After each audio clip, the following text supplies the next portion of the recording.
Nietzsche, a través de la voz de Zaratustra, ese personaje siempre oscuro, enigmático, dice lo siguiente, que él solo creería en un Dios que supiese bailar, y cuando mira a su interior se encuentra con su demonio, se encuentra con la seriedad, con el espíritu de la pesadez, y dice que la única forma de combatirlo es con la risa, no con la ira. Hoy tengo el gusto de presentarles a Laura Quintana, filósofa colombiana, profesora, maestra nuestra, y debo decirlo, también amiga nuestra, de nuestro equipo de REC. Bienvenida, Laura. ¿Cómo estás? Lo primero con lo cual quisiera abrir esa conversación, este diálogo, Laura, es que nos gustaría que nos hablases un poco de tu trayectoria, nos hablases un poco de tu formación como filósofa, como investigadora, como académica en el contexto colombiano, también como mujer filósofa en un contexto, en un medio que hay que decirlo, no es para nada simple, sencillo para alguien que es mujer en el contexto colombiano. Gracias por la presentación, Jaime, por la invitación.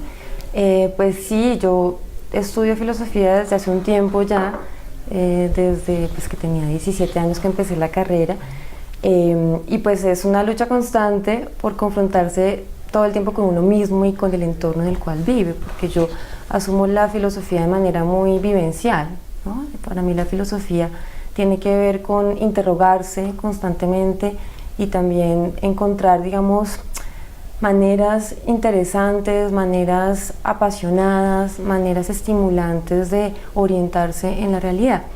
De modo que pues para mí ya pensar en estudiar filosofía suponía vivir como en una tensa confrontación todo el tiempo. Y eso pues también en un contexto como este, donde pues hay discusiones sobre la pertinencia y la utilidad de la filosofía, donde no es tan fácil, digamos, hacer valer la importancia del pensamiento filosófico para la vida, lo vemos todo el tiempo. Actualmente hay muchas discusiones sobre el futuro de las humanidades, el futuro de la filosofía, más también un contexto que en nuestro caso, no sé, creo que también es algo mundial, pues supone una práctica que sí está pues muy dominada por una presencia muy masculina y por unas prácticas muy masculinas, pues eso hacía que fuera todo un reto y que estuviera lleno como de también, digamos, dificultades, inconvenientes.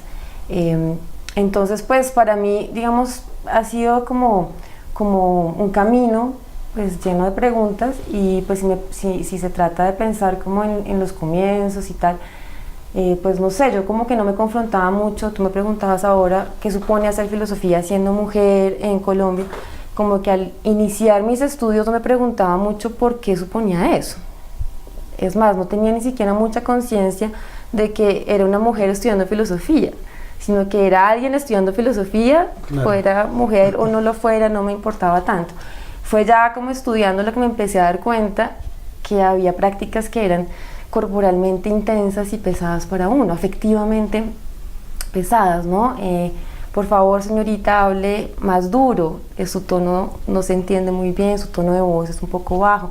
Digamos que es un medio que supone, digamos, prácticas de discusión que yo sí siento, y lo he discutido con colegas, puede ser a veces muy masculinizado en el sentido en que cuenta el que hable más duro, el que levante más la voz, el que imponga mucho más su voz, etcétera. Y eso ha sido duro como poderlo luchar desde que era estudiante hasta ahora que soy profesora, y trato como a veces de estar más pendiente de eso también con mis estudiantes, aunque no es tan fácil, ¿no? En mi formación, debo decirlo, en mi formación de pregrado, que también es en filosofía, debo decirlo que solo tuve una profesora de filosofía. ¿Cómo ves eso hoy? El porcentaje de filósofos y filósofas, por supuesto, creo que para nadie es un misterio si está la balanza más inclinada pues hacia un lado que hacia el otro. ¿Eso cómo lo ves hoy en día? ¿Eso sí está cambiando o se mantienen ciertos márgenes, ciertas proporciones?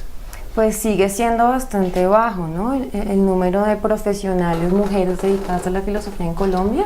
Recientemente tuvimos un evento donde se hablaba sobre eso. En cuanto a los estudiantes, yo veo que un buen número de mujeres, entonces me pregunto qué pasa, porque uno ve que más o menos hay un porcentaje como mitad y mitad, hombres y mujeres en las clases, pero luego no necesariamente eso tiene que ver con lo que hagan después y su incursión en un medio académico. pero quizás pueda ser una tendencia que se esté revirtiendo. Actualmente sigue siendo desbalanceada, o sea, hay muchos más hombres enseñando que mujeres, ¿no? El caso de la Universidad Nacional, donde sigue habiendo una sola mujer enseñando, pues es muy significativo. Acá en los Andes somos 3 mujeres de 12. 3 de 12. Sí, 3 de 12. Pero pues sí, creo que pues es una tendencia que hay que revertir. No sé con qué puede tener que ver, quizás pues sí hay como una tradición de pensamiento que también tiene unos hábitos muy incorporados, y también hay como una tradición un poco excluyente de voces femeninas. Bueno, hay muchas cosas que se podrían pensar allí. El feminismo no es una tradición que se estudia acá, ni siquiera creo que se interrogue mucho, digamos, el medio sobre lo que pasa sobre esta exclusión de las mujeres de pronto en la práctica filosófica.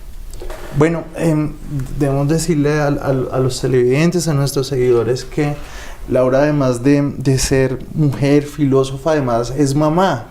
Yo sí quisiera preguntarte cómo eso ha afectado tu quehacer como filósofa, cómo esto ha afectado tu quehacer como lectora, porque también sé que para ti la lectura no es algo más, de hecho es un ejercicio en el cual creo que lo puedo decir con fuerza, te juegas también vitalmente, te estás jugando tu existencia en la forma como lees, como escribes, como interpretas.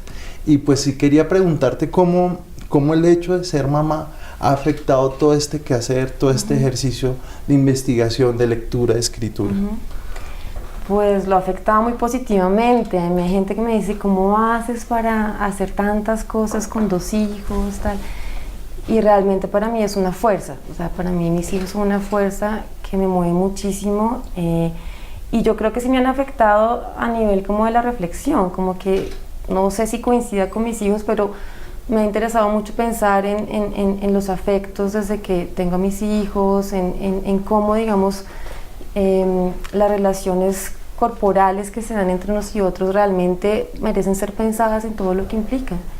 Y pues hay mucho por pensar allí. Ahorita podemos hablar de eso, ¿no? Cómo la afectividad realmente pues condiciona muchísimo no solo nuestros marcos de experiencia, sino la manera en que el deseo nos mueve a hacer muchas cosas. Entonces, digamos que para mí mis hijos sí suponen una fuerza, un deseo que me mueve a hacer muchas cosas, y que a su vez me han hecho preguntarme sobre la importancia del deseo para hacer cosas en la vida y para cambiar y producir transformaciones en el mundo.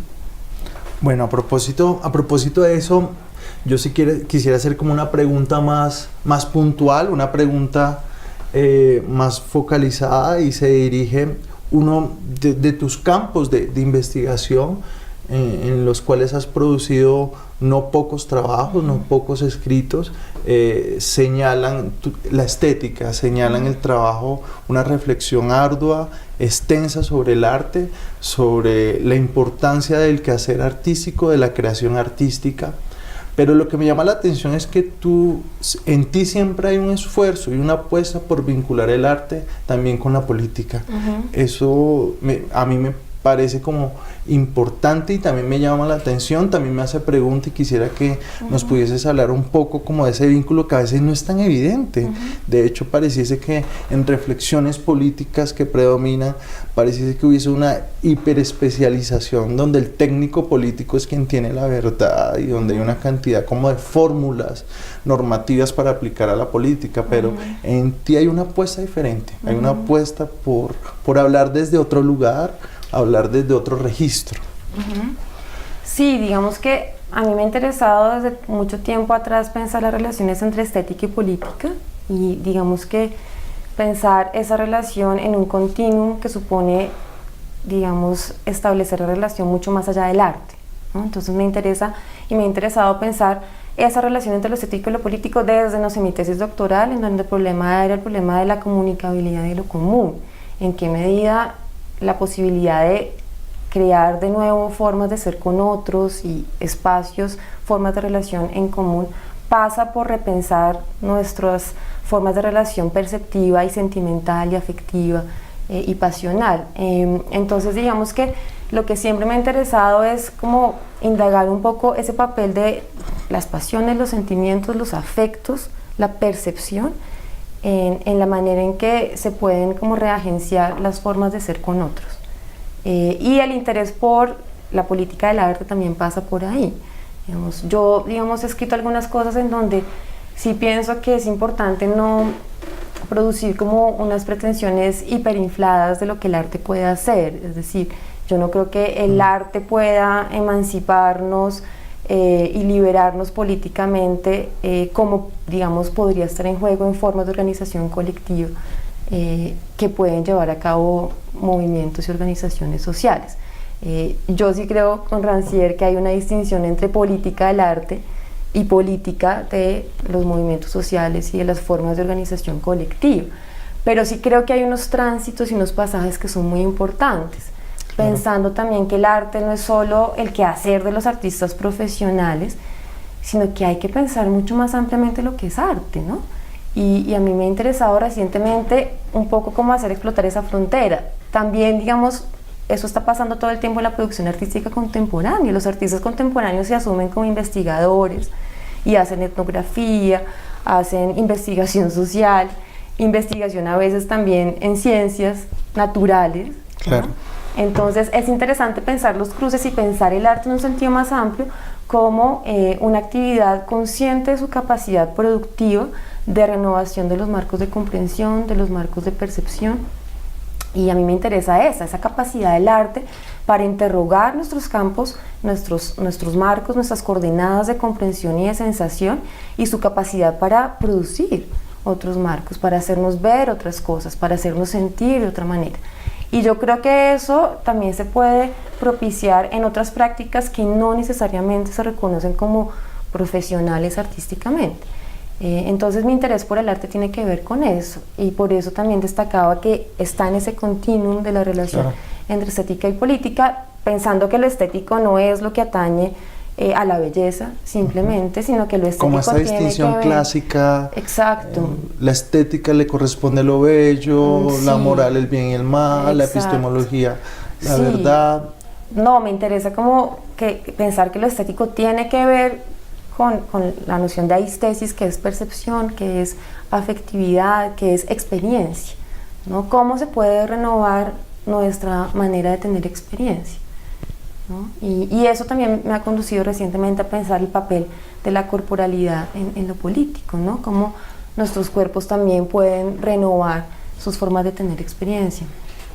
Ahorita, cuando empezabas esta última intervención, hablabas de lo común.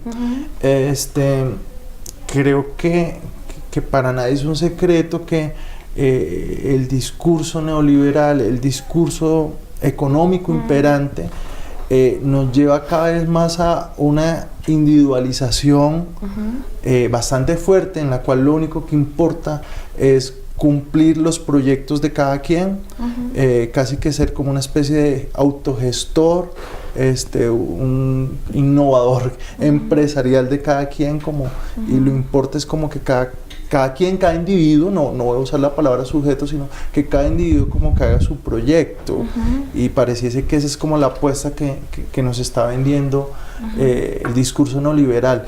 ¿Tú cómo entiendes lo común y cómo le estás apostando a eso que apareció en tu intervención? Sí, está bien que me preguntes por eso. Digamos que la pregunta por lo común es una pregunta compleja.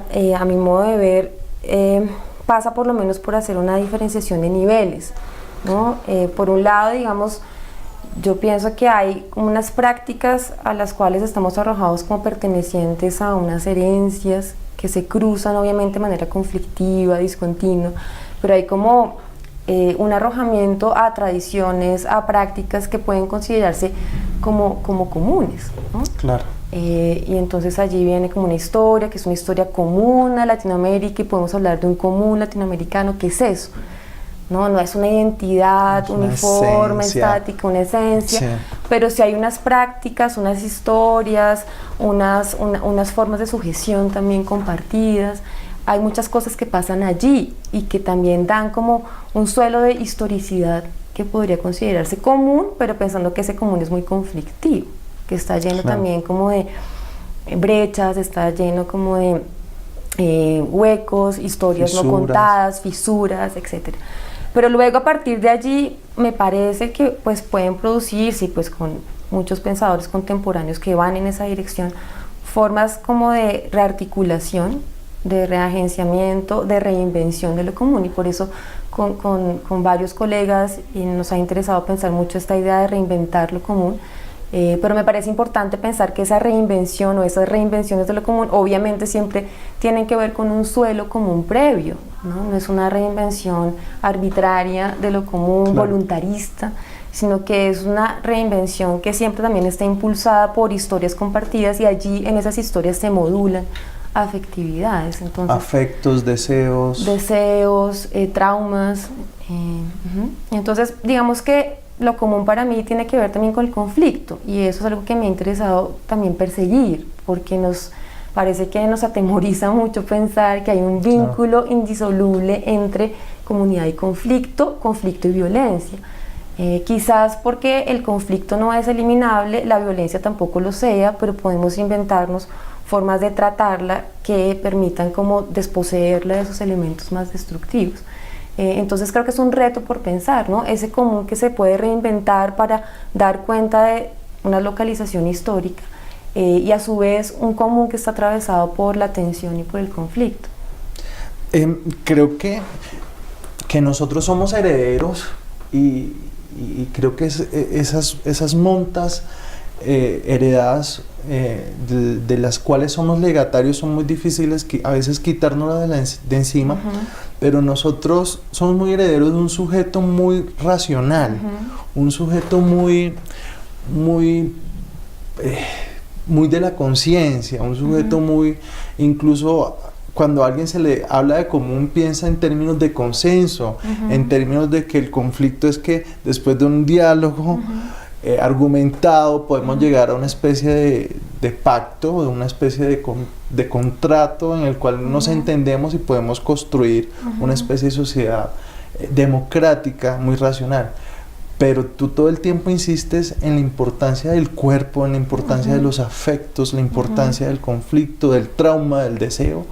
¿Qué habría que decir, por ejemplo, un momento tan coyuntural, me atrevo a decirlo, tan acontecimental como el que estamos viviendo ahora mismo en Colombia? Es decir, ¿qué tendría que decir, por ejemplo, una reflexión que tiene en cuenta el cuerpo, que tiene en cuenta los afectos, el deseo, las fisuras, el conflicto, el trauma? Sí, hay varias cosas en lo que estabas diciendo. Pues por un lado, la importancia para mí y para pues mucha gente que trabaja en estos temas de diferenciar lo común del consenso, ¿no? Claro.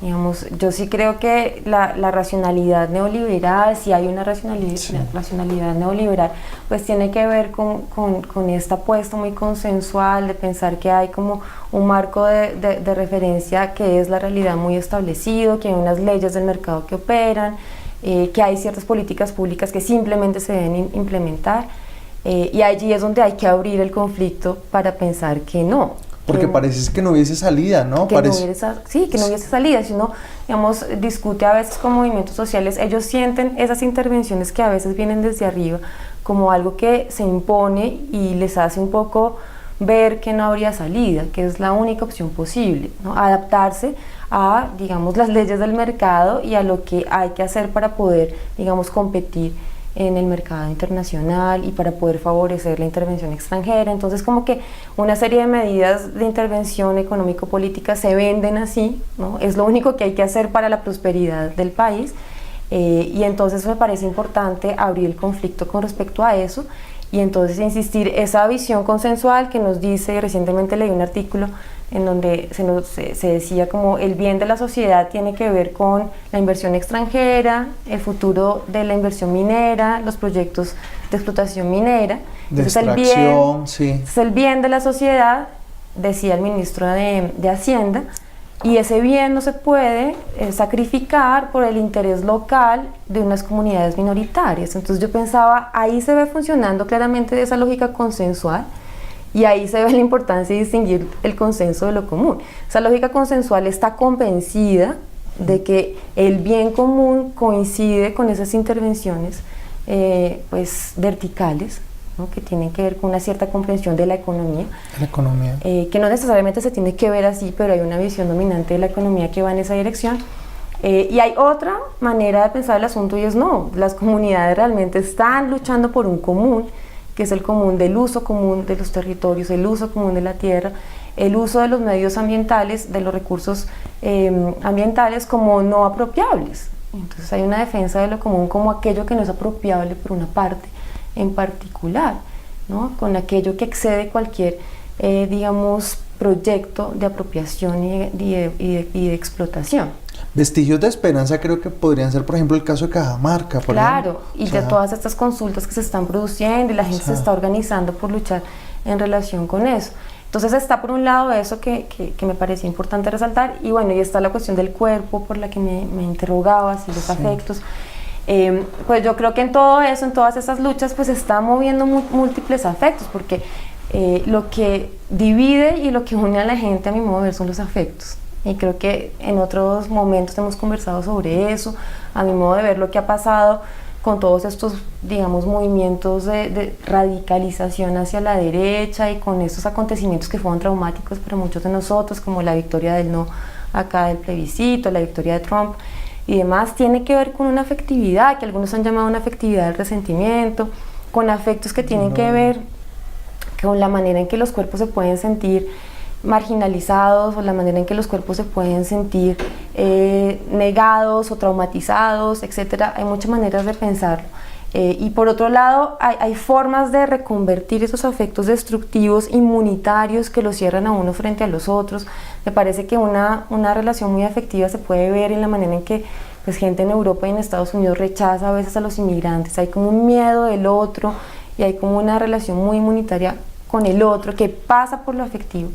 Y hay maneras de reconvertir esos afectos destructivos en afectos que impulsan a propiciar transformaciones y a pensar que pues, los problemas no tienen que ver con enemigos internos, externos, sino con formas de organización de eso que se llama común. Entonces, sí. A propósito de eso último, ¿qué piensas sobre el actual proceso que estamos viviendo? Donde yo sí creo que hay una movilización de los afectos en esto que se ha dado, que es el proceso de desmovilización de las FARC, y donde supuestamente se ha dado un paso a un espacio democrático, pero también donde la derecha también ha movilizado otros afectos inmunitarios, en los cuales hay una defensa, reaccionarios frente a ese otro que viene. Y en relación con eso quisiera preguntarte, ¿qué crees que debería hacer la izquierda? Porque estamos en un país donde casi que durante 30 años fue pecado hablar de izquierda, y tan pecado que hay mucha sangre detrás de esa historia. Es decir, simplemente no era un veto en el cual no se podía hablar de izquierda, sino que es una izquierda que tiene mucha sangre detrás. Es decir, hablar de izquierda era peligroso, y creo que lo sigue siendo. Tenemos unas estadísticas de líderes sociales, creo que son uno semanal. Entonces, ¿qué habría que decir ahí? Sí, hay mucho por pensar y por hacer en el medio, en nuestra realidad. Y en lo que me preguntas, pues hay muchos niveles y muchas aristas, digamos. Pues por un lado pienso que, pues como muchos consideramos, es tremendamente pues, importante la desmovilización de las FARC, su reconversión política, su transformación de un movimiento militar a un movimiento político, muchos retos por pensar allí, porque es un movimiento tremendamente militarista y vertical, y gente que ha ido a zonas veredales dice que eso sigue siendo muy fuerte. Y pues me parece el lugar de la mujer, etcétera, y también es un movimiento muy dogmático en su manera de leer, digamos, las apuestas de la izquierda. Entonces, pues a pesar de que en todo caso yo creo que las FARC ha, digamos, reinventado su discurso, y el discurso de las FARC hoy en día es muy distinto a hace 5 años o hace 6. Recuerdo cuando empezaron el proceso de paz, ellos estaban en un discurso que fueron modulando a medida que fue pasando el proceso, al punto que algunos dicen que a veces suenan un poco consensuales también y que, digamos, sacrificaron muchas cosas para poder, digamos, firmar el acuerdo. Pero yo creo que sigue siendo como un reto que las FARC pueda realmente interrogarse mejor sobre su proyecto y sobre sus apuestas, para pensar cómo responden a los retos a los cuales se enfrenta un país como Colombia. abandonando de pronto algunas convicciones que impulsaron la lucha de las FARC. Yo creo que eso es muy importante y sin duda hace parte de esa reinvención también interrogarse sobre el futuro de la izquierda y sobre, digamos, qué puede ser la izquierda acá en Colombia desde la tradición tan cruenta y tan violenta que ha marcado la izquierda, ¿no? En Colombia, que digamos las luchas de izquierda no son para nada uniformes, ha habido una gran heterogeneidad en la izquierda en Colombia. Es una historia que también está atravesada por múltiples formas de acallamiento, que también han creado múltiples formas de trauma y resentimiento al interior de la izquierda y una actitud un poco defensiva a veces, que tiene toda la razón de ser, pues porque las condiciones siguen siendo muy difíciles. Entonces yo creo que, digamos, la izquierda, pues que tiene que ver en principio con las luchas por la igualdad, pues tiene que ver cómo se confronta para, digamos, evitar como esas posiciones dogmáticas que se dieron en algún momento, esas justificaciones de ciertas formas de lucha que se dieron en algún momento, esa verticalidad también que se dio bastante en ciertas formas de la izquierda en Colombia. Y a mí sí me parece importante, digamos, apostarle, y es algo que me ha interesado con otros colegas, a hacer ver mejor las luchas de los movimientos sociales que se dan acá hoy en día. Me parece que, pues, hablando de esta heterogeneidad que se ha dado al interior de la izquierda, hay toda como una vertiente dentro de la izquierda que es muy paternalista, verticalista, que tiene una posición pues muy poco emancipatoria, en el sentido en que siempre ha desconfiado realmente de la capacidad de la gente y siempre ha pensado que son los líderes de izquierda los que pueden iluminar a la gente sobre sus propias búsquedas, sobre sus problemas, sobre las contradicciones del mundo social. Como si se diera ese bache entre lo que la gente entiende y sus necesidades materiales. Yo creo que no, que la gente sí entiende muchas cosas y pues en mi aproximación a los movimientos sociales me he dado cuenta que hay pues unos saberes que se han cultivado en la lucha de estos movimientos, que la gente en los territorios, en sus formas de organización, conoce muy bien sus problemas, que ha pensado bastante también las formas de tratarlos, y por eso con algunos colegas nos ha interesado, más que pensar en construir como una nueva izquierda que pueda, digamos, coordinarse mejor con las necesidades de la gente para encauzarla en la comprensión de esas necesidades, como tener contacto con esos movimientos y poder pensar cómo se articulan sus búsquedas, porque sí son movimientos muy distintos que muchas veces no están articulados, y pensar en escenarios de convergencia, de articulación, en vocabularios de lo común que se están produciendo en esos movimientos como movimientos que también producen formas de comprensión política y conceptos, y entonces también repensar esa distancia entre el intelectual y el actor político, ¿no? Porque estos actores políticos están también produciendo muchas veces teoría, y uno lee las plataformas de esos movimientos y son supremamente ricas en análisis político también, sin idealizarlos tampoco, porque obviamente también hay fracturas, fisuras, complejidades, conflicto al interior de esos movimientos, pero sí creo que repensar la izquierda hoy tiene que ver con que nos confrontemos con esas apuestas de los movimientos sociales y con repensar esas plataformas y esas luchas por la igualdad desde la manera en que la gente ha luchado por la igualdad desde los territorios, desde sus apuestas más locales. Y creo que pues una articulación tiene que venir de abajo hacia arriba, no de arriba hacia abajo. Una articulación de izquierda, de una lucha comprometida por la igualdad, tendría que venir en esa dirección. Pues para cerrar, quisiera retomar eso último, de pronto para pedirte que nos amplíes un poco a través de la siguiente pregunta. ¿Cuál crees que entonces es el papel del académico? Pues normalmente creo que tú lo has insinuado, pareciese que el académico fuese esta figura, digámoslo tradicionalmente, que se ha puesto como cierto faro de la verdad, cierto faro sobre lo que habría que hacer en términos políticos, en términos morales. Acá habría cierta verdad, pero en esta apuesta, ¿cuál sería el papel del teórico, del académico, del filósofo, de la filósofa? Sí, digamos, no me gusta tampoco prefijar de antemano cuál debe ser necesariamente el papel del académico, pero sí, para mí es una pregunta abierta.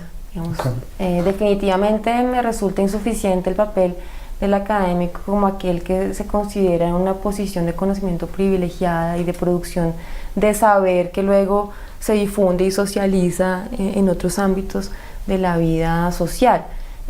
Pues cree una producción pues obviamente social del saber y común del saber, pero más allá de la fórmula me parece importante como pensar el trabajo académico como una experimentación, como un trabajo como de repensar preguntas y problemas en comunidad con otros, estableciendo diálogos y puentes con formas de pensamiento, con formas de hacer, estando menos seguro como de la posición de autoridad que se tiene, digamos. Me parece importante cuestionar el estatus de autoridad de la figura del académico y por eso, digamos, yo misma a veces estoy muy insegura sobre esa posición y sobre esa voz y me parece importante como tener esa apertura que, digamos, expone la autoridad de la voz y, digamos, se deja también transformar por otras prácticas.